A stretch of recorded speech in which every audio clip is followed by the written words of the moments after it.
down the field. Happy tossing dimes, cup $1 million deal. Fantasy football, better know it's real. Tune into the podcast, tell us how you feel. We be going live, best believe we talk. What's up, everyone? Habby, we're talking some football tonight, buddy. What are we talking about? Hoorah! Can't wait. We're talking wide receivers, buddy. Nice. Dynasty wide receivers. I sent over my ranks to Habby. Habby did not like them one bit. Well, Actually, for the most part, he did. Oh, yeah.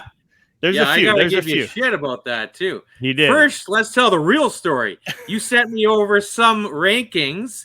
I, of course, didn't like some of it. I gave you some feedback. And then you sent me over some new rankings with all the players moved around. And There's only one. There's only one that was moved around. And that's there's a couple. No. Was there a couple? You moved Only Higgins. because I realized at the end of the day when I actually went back and looked at them, I was like, I don't know when I did these rankings. Clearly, it was a while ago because there was a certain player that you talked about that I just loved, and I had him way down the list. So You did it on purpose. yeah, Throw me off. Yeah, Throw me off. yeah. Make me squirm. Well, let's see, buddy. Let's see what you got. Now I got But nothing. One specifically for sure I know you don't like whatsoever. So, but that's all right. So yeah, first guy on my list we'll talk about. Okay, so when I'm talking Dynasty, I do look at. We talked about this before we got on the air, Habby, like criterias, and yeah, one of them is age, especially in Dynasty. And what are your other two that you look at when you're ranking your Dynasty? Well, their skill set and the environment around them, their overall skill set, and when I say the environment around them, I'm talking about like the quarterback, obviously, that's throwing them the ball, which is very, very important for a wide receiver. And like you said, I have durability, which includes their age. I include that in their age. That makes sense. Yeah. Yeah, it all makes sense. You're not going to sit there and get a guy up there that's 35 years old. You're not going to be putting him in your top 5 just because he's like a stud. You know what I mean? Like for example, when you're ranking like say when we're talking about quarterbacks, Tom Brady's in nobody's top 5 in Dynasty League. Exactly, right? Because he's only going to be he's a year-to-year guy right now because he's so old. Exactly. So the first guy on my list for that. Team. Exactly. So the first guy I had on my list this should be, everybody's number one ranked wide receivers, Jamar Chase. Like what more do you want from this kid? What he did last year, 1,455 yards, 13 touchdowns. And, technically wide receiver 1 last year. He's going to continue to be a wide receiver, like the top wide receiver in Dynasty, especially with the young Joe Burrow throwing him the ball. And they're going to be locked in for years to come. So that we shouldn't even really have a discussion on, in my opinion. Well, I have recently flipped that. Ooh. I put Jefferson at number 1. And the reason I put him at number 1 is because he doesn't have another young alpha on the other side. And Jefferson plays in a more target condensed offense. And Chase is fantastic. I mean, both these guys are going to be amazing, but target competition benefits the offense before the individual. So that's the reason. Fair enough. And you could easily flip flop those guys. I mean, as far as Jefferson goes, what I do like about Jefferson, if you look at his last two seasons alone, over 2,000 yards and 17 touchdowns, and that's for his first 2 years in the league. With an older quarterback in Kirk Cousins. Now, moving forward, Cousins is still the quarterback there, but they're eventually going to get a young QB in there, right? That's just going to prolong, Jefferson's career, I guess you can say it. And he can chuck it. So, we know Cousins can throw the ball. Yeah, so I won't argue with you there at all. So the next one on my list I have is Ceedee Lamb. Yeah, Dallas. Now he's the lead dog there now that there's no Cooper. The Cowboys were trash last year. Like, let's be realistic, especially in the postseason. But Lamb's going to produce at a high level every single year. Him and Dak got like a pretty sweet chemistry right now. He's going to score pretty much wide receiver 1 numbers more often than not, in my opinion, on that roster. I agree, and they still have Gallup on the other side, so I mean, he's not going to see like all the looks from the defense because there's still a threat on the other side without Cooper, and he's got all the talent in the world, and hopefully Dak can stay healthy, and they can just feed this guy the ball all year because I think he's going to get a ton of catches. That's going to be the key thing there, right? And hopefully you get that running game going a little bit better than they had last year. Yeah, another one we'll talk about here, who's currently sitting out in the volunteer. How do you say that? Voluntarily. What do you call that? What are they doing right now? Workouts. They can either be there or not. Exactly. You just said it. But the volunteer workouts. Yeah, there you go. But yeah, so AJ Brown. I mean, I have him as my number 4. Because that simple reason is, I mean, Ryan Tannehill's there. I mean, not the greatest, but he's obviously doing what he needs to do. And the talent with AJ Brown is ridiculous. And the fact that, they're going to have King Henry back now. So, I mean, that's just going to, that's obviously going to stack the box again. That's going to get AJ Brown a little bit more open. Now, that's if he signs again with Tennessee. On the other hand, there's been talk, not sure what's going on with him. But, I mean, as long as he can play a full season, I think he's going to be like basically in this top tier. Like I do all mine in tiers, but in the top tier for years to come. I agree, and the only thing holding this guy back is a little bit of the environment around him because he doesn't have a real elite passing quarterback, and he's had some injury issues, and of course his contract issues. And that's sort of keeping him. I mean, he's still ranked number 4 on your list, which is pretty high. But this guy's skill set is through the roof. So, I mean, it'd be nice to see him on a team with a slinger because I think he could torch this league up. But still at number 4, he's pretty high. Fair enough. Next guy, same guy we'll talk about. He's got the same agent as AJ Brown. Another guy that's in the contract dispute is Deebo Samuel. Now, this is crazy how this is coming out. I mean, you can kind of understand it from one aspect, but then not really from. I like to hear the numbers. I like to hear the numbers. Well, apparently he asked them to. He requested a trade and told them, "Don't offer me anything." So I don't know if it's an issue about the money, but the fact of the matter is something's going on. Somebody's in his ear with all these contracts that have been signed, like a Tyreek Hill, a Devontae Adams. Somebody's in his ear saying, if you can continue to play, like if they continue to run you out there how they're running you, your career is going to, end sooner rather than later. And yes, when you're running the ball as much as he is, and you're pretty much playing, both sides, like you know what I mean, both receiver and running back. Yeah. I get where they're coming from, but then at the same time, last year he was the one that came out. He loved the role that he was playing. Yeah, right. He called himself a wide back, right? Like a wide back is what he called it. He's the type of guy that was going up to Shanahan saying, "Give me the ball, give me the ball."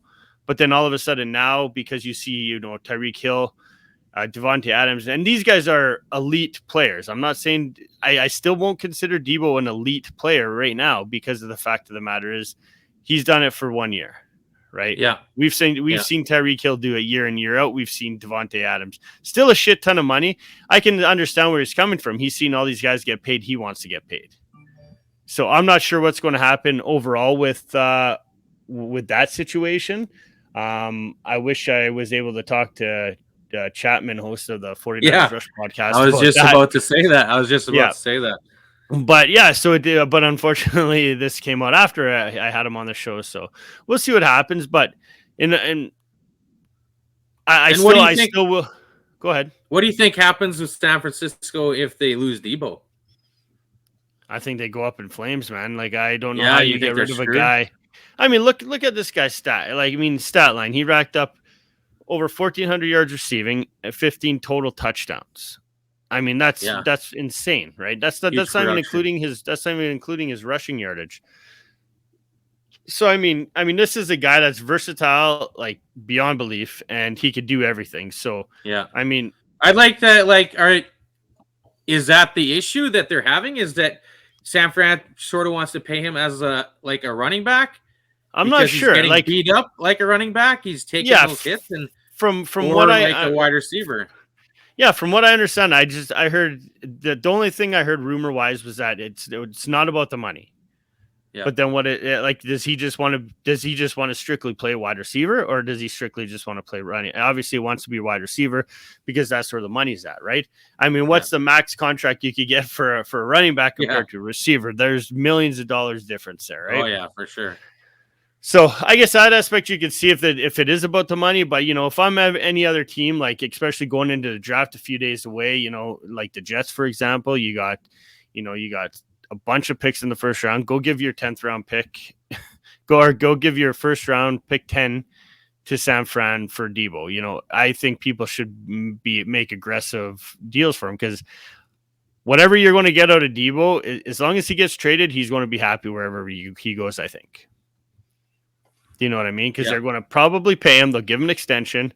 And then at that point, he won't give a shit, right? Who cares where I play? Who cares what role I play? I got paid. So I think he won't see the numbers he saw in San Francisco if that happens. Yeah. So I guess, like I said, so we'll see. But yeah, like as of right now, I still have him as my, in my top 5 just because of what we have seen him do. Yeah. And and then from that point, this guy's a couple guys on the older side of in their 20s. Back to back, I got Cooper Kupp, Devontae Adams. Now Cooper Kupp, that's self-explanatory. I mean, you look at what this kid did last year, absolutely dominated the fantasy season, let alone the NFL in receiving yards, almost 2,000 yards, 16 touchdowns last year. I mean, he's going to continue to put up numbers with Matthew Stafford. They're clearly on the same page, and it doesn't seem like, you're going to see a little bit of regression. I can't see him putting back-to-back, 2,000-yard total seasons here, but he's not going to continue to put up those monster stats, but he'll be in the condition of a top 10 receiver, I think, regardless. Yeah, I think. What do you got Hill? I thought Tyreek would be up in that mix of the old dudes at least hanging around Kupp and Adams. You got him down at 12. I do. So you just don't think he's going to get the production that he had in KC at least I don't. I think the volume will be there. The targets will be there. Yeah. But now I think it's going to be so we'll throw in the fact that so you got Jalen Waddle, you got, they got running backs now, 2 solid running backs. They got Jalen Waddle, they got Cedric Wilson, they got Tyreek Hill. Not saying that Tyreek Hill's not going to get his. He's going to get his. But the thing is, teams are going to sell out to take him out of the picture, right? And then you're going to go, that's why I have Waddle a few spots higher, is because, number one, he's younger. The rapport he has with Tua already. I mean, his 1,000-yard campaign last year and his rookie year on a team that wasn't very good. Between Jacoby Brissett and Tua, he had over 1,000 yards receiving. So I like the age of Waddle, and I think that the rapport with Tua is just going to be that much. That's going to be that much stronger, and I just think that Tyreek Hill is still going to get his yardage, and I still think he's going to get his touchdowns, but it's not going to be as consistent as it was with KC and what he was doing with Patrick Mahomes. Those are 2 different quarterbacks. That's the reason I brought Waddle back down, because you have him ranked at 9. I brought him back down below Higgins because I feel that with Tyreek on that, even though Higgins has Chase, I think Burrows is a better thrower, and he's going to get they're both going to get more production out of Burrows than they will out of Tua will get with Hill and Waddle. So you're saying you have Waddle below Higgins? Yeah. Oh, gotcha. You have it the other way. Yeah. Well, so I'm not saying that Higgins is a bad player. He's definitely not. I mean, when you're playing, you're basically on the other side of playing with a stud on the other end, where obviously you're always facing single coverage, right? And that's what Higgins is doing. So, I mean, almost 1,100 yards last year, 6 touchdowns. That's impressive considering what we saw with Chase toward the end of the year, right? So, I mean, Higgins, that's why I kind of bumped Higgins back up to 11. I still do like Waddle a little bit more because they're kind of in the same boat. And I just think the rapport with Tua is going to stand out even more with Waddle. With Waddle. I have Higgins up with that first group. I have him right below Samuel at number 6. That's how much I like this kid. Yeah. I think that the Cincinnati offense is going to be even better next season. And I think Chase's numbers are going to come down a little bit. He went off last season, and I think Higgins is going to get more action than he did last season. And I think he's definitely getting. I could see him getting almost like I don't know, like all the way up to maybe top. His ceiling is probably top 3 this season for Higgins. Yeah, ceiling. Holy, that's wow. That's I'll disagree with that. I'll disagree with that all day, man. There's no way Higgins finishes. Higgins could have the best year. He's not going to finish as a top 3, even having his best season. There's no way they throw enough that they're going to have Jamar Chase and T. Higgins both have phenomenal years like that where Higgins finishes as top 3. There's no possible way that happens. No possible way. None. Zero. Zilch. But on the other end, Evander Kane's going off right now. Just saying. What about top 5? No, not even. Not even. I don't even think he can get into the top 7. How so? I mean, Burrows, he's going to go over for 5,000. He could throw over for 5,000 this year. Yeah, but they still got Boyd there. They still got Mixon catching balls out of the backfield. They still got all these guys. They'll probably add another receiver. This receiving this receiving class is so deep in the draft. Why don't you just add another guy in the 4th, 5th, 6th round or something? Who knows? I just think there's a lot of weapons on that team. I mean, you can't forget about, like I said, Tyler Boyd. He's still going to get targets. Chase is going to get his. I think Higgins has the skill level to. I mean, he's good, man. He has a skill level to produce like almost equivalent to Chase. I mean, if Chase stumbles with like maybe injuries or something, I'm saying like Higgins can be the guy there if he needed to be. I don't know, buddy. I don't know. Well, no? we can argue this for all night here if you want. Let's talk about another guy. What do you? When I was doing these rankings, DJ Moore. Yeah, he intrigues me for some reason. I mean, you're playing with a shitty quarterback. Yeah, and I mean, and he has for years now. Like he hasn't really had that elite quarterback. So now Carolina picks at 6. Any mock drafts I've seen them scooping a quarterback. I think Malik Willis is the big name that's coming out of there right now. But I mean, he's got 14 touchdowns through 4 years. So I mean, not overly it's not great. But if you look at his age, 25. Once you get a quarterback in there, a capable quarterback, not necessarily elite, but just capable. And I think, any rookie quarterback, any of those top 3 quarterbacks in the draft right now, I think are going to be better than Darnold, no matter what, even if they're rookies or not. So I do like DJ Moore. I'm just kind of wondering what happens with that situation if they go get another quarterback or if they draft a quarterback. They need somebody better than Darnold, and I think that's what they're going to do. And that's why I think DJ Moore is. That's why I have DJ Moore ranked as my 13th ranked Dynasty wide receiver this year. I like him. He's, like you said, he'd be in that elite class if it weren't for his quarterback. And he's got tons of skill. And I'd rank him pretty much in the same spot, around 13, 14, because like I said, his quarterback is really pulling him down. Yeah, one of my biggest, another guy that I struggled to get up there. Like I could have moved this guy all the way up to probably, I don't know, around that 10 or 11 range because of pass production is Deontay Johnson. I mean, he's had, Roethlisberger throwing the ball forever. I mean, but you look at what this guy does per game. I mean, this guy gets double-digit targets every game, and he's hauling in, 8 to 10 catches a game.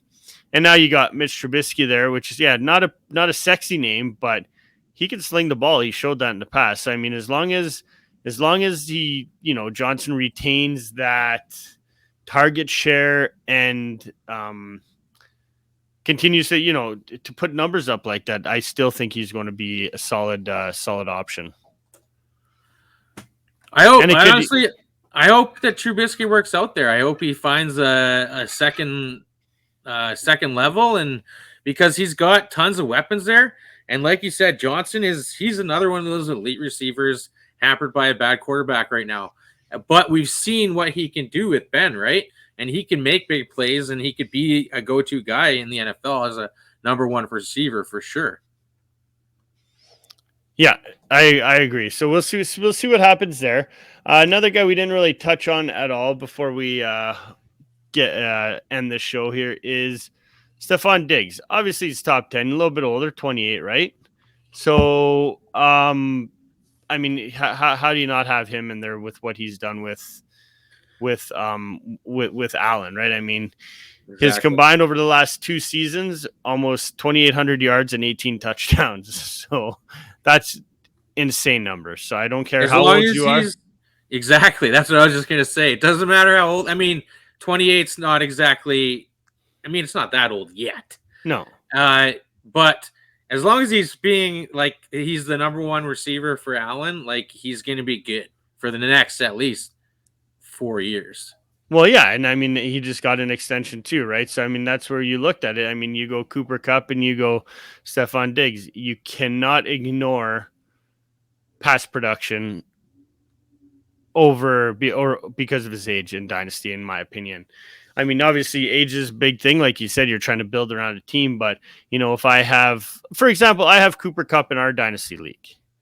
Yeah. The rest of my team's really young. I don't think I'm going to be able to make a run at it. So I'm trying to deal Kupp right now. I mean, whoever gets him is only going to get him for 1 year, the way that our Dynasty draft works. But, I mean, your franchise, you could franchise this guy for, $3 is what they're going to get him for a year. So, I mean, I'm just trying to get basically what I'm trying to get is, and I said this in one of our chats. I said, a second round pick plus a player under contract, like with a decent contract. I think that's plenty. You know what I mean? Try to capitalize on, a younger guy in the draft. And then you also got a guy that you can rely on now. So, yeah. But yeah, so other than that, any other guys you want to discuss on this list here? Just where you have DK Metcalf ranked. Oh yeah, I forgot about it. I wasn't a huge fan of him being up at 7. I mean, we all know the issues they have in Seattle. He had a rough go last year, and this year they lose Russ. And we really don't know who their quarterback is going to be right now. I think they got Mariota there. No, Drew Lock's there. Drew Lock. Oh, yeah, Drew Lock. So here's my thing. So go ahead. And, I mean, Russ was good at the deep ball. That was him and Metcalf had that deep ball threat. And I don't think that Drew Lock is just not the answer there. I'm sure they're going to either draft a quarterback or trade for somebody. They have to, pretty much. I don't like... You think they're going to roll with Locke? I think they're rolling with Locke. I think the fact they give. Well, that's the thing is that, and that tells me that Carroll is just going to go to that run first offense again. Okay, but is that what that means? Here's my thing about it. Okay, the first thing I had in my notes when I knew you were going to call me out on that. Locke's not a gunslinger. Locke is not a gunslinger. You know why? Because he's never had a chance to be a gunslinger. Do you honestly for the 46th pick in a draft? Do you really think Locke is that bad of a quarterback? I personally don't. I seen his college tape. I thought he was fine, and he can sling the ball. Definitely has an arm on him. The fact of the matter is, Denver had a shitty O-line, and I'm not saying Seattle's is much better. Denver had a shitty O-line. I mean, they gave up 40 sacks last year. The kid's been under pressure pretty much his whole career. Never really had a chance to, They gave him a chance to chuck it in Denver. They definitely gave him a chance. I disagree. When you're giving up 40 Especially sacks, when they were all healthy, especially when all their receivers were healthy, they were chucking it. They were trying to chuck it. when you're giving up 40 sacks, the kid's under pressure nonstop. Nonstop, he's under pressure. So this is the way I looked at it. You look at his production last year, DK's I'm talking about 17 games, 970 yards, and 12 touchdowns. So obviously not bad. I mean, the yardage you want to see a little bit higher. Now, without Wilson last year, Metcalf was still able to put up, in the 3 games that he played without Wilson. Now, this is between, I believe it was Geno Smith and some other scrub quarterback, I believe. He still put up almost 200 yards and 3 scores. So, I mean, not the greatest stat numbers, but break that down over the year, you're still going to get him over 1,000 yards. Doesn't matter who your quarterback is. This guy's a stud, right? And the fact of the matter is, I think Locke's got a YOLO attitude, just doesn't give a shit. If you give the kid some time, I think he's going to sling it out there. Maybe he's not. I mean, there's talk about how he can't hit the target. He's also never played with a receiver as fast as DK, right? Throw it up there, let DK go get it. He's played with some pretty good guys. Not as Judy. You can't compare Judy's those guys. Like 2 guys underneath. You can't compare DK Metcalf to Jerry Jeudy or Cortland Sutton. There's no way. They're not even on the same. What was DK's problem last year then? Shitty play calling. Terrible play calling. And the fact of the matter, something was going on with him and Russ. I'm almost certain of that. I'm almost positive there's not very good vibes there. And then as far as you want to talk about drafting a quarterback, this is why I don't think they do. They gave Geno Smith a contract extension. They re-signed him for a year. Now they already have 3 quarterbacks under contract. I think what they're going to do with all this capital they got in this Wilson trade, I think they're going to, with all that draft capital they got now, I think now they can fix the holes that they do have. And one of those is going out to get another receiver, signing somebody on the O-line, and a defense, and fix their defense. Well, let's see it happen. I think so. I have no faith. I don't have as much faith in Drew Lock as you do, especially compared to Russell. And I don't know why. Maybe it's I still think DK is an amazing receiver. I think he's an amazing receiver. Bad environment, and I hate Lock. And I think guys like I would still draft Diggs over him myself. And so there you go. And I'd draft Higgins, obviously, over him. You would draft Higgins over. I would draft Higgins, and, over Cooper Kupp. Everybody, man, you're a T Higgins lover. I'm not saying I'm a Drew Lock lover. What I do like is I liked his college tape. I want to see him actually play, be given a proper chance and an opportunity to play, where it just seemed like nonsense. And also, the fact is that I think as far as talent goes, yes, the talent on Denver was really good, but there was also they ran the ball a shit ton in Denver. Drew, when Bridgewater went in there, he put up some pretty good numbers. Well, I disagree. I will tell you right now, and we can bet on it if you want to bet on it. We can bet on it that DK is going to get over 1,000 yards. Hey, DK versus Higgins. Let's do it right now. Oh, how much? Let's do it. $20. Hey, let's do it. Okay. Somebody mark this down. Yeah. I'm down for that. I'm 100%. I'm down. How about we just record it? Yeah. Well, yeah, it's always on there. So, all right. Well, so basically we took care of the wide receivers for Dynasty. So that was awesome. Let's jump back on sometime and do a tight end one. Yeah, it sounds like it.